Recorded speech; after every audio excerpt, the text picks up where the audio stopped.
physics. It was kind of like luck. And one of the things when I talked about with my introduction to Ramon is you have to have a little luck. You have to have the ability to take advantage of your situation. So I took a class in undergrad, and it was taught by a grad student.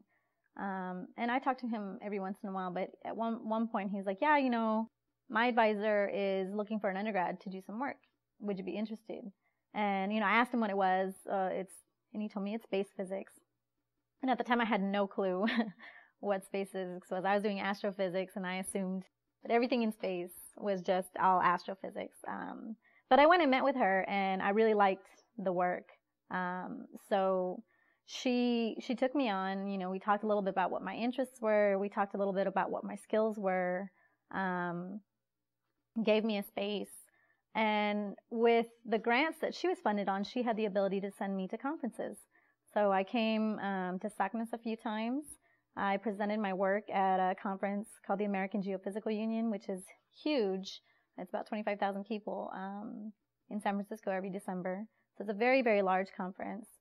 Did a poster there. And she also sent me to a summer school for 2 weeks on space physics for new grad students. And I wasn't a grad student at the time, but she felt that I was far enough along to take advantage of that as well. So you should, as an undergrad, when you do get involved in research, go to conferences, go to the regional sections. In physics, we have the American Physical Society, and they have regional conferences that are in the area where you're at.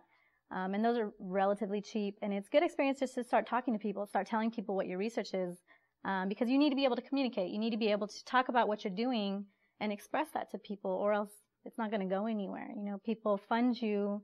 The one thing that I was taught that worked a lot was elevator statements, having the ability to talk for, a minute and a half about what your work is, and at different levels, right? Because you never know who you're going to meet in what situations.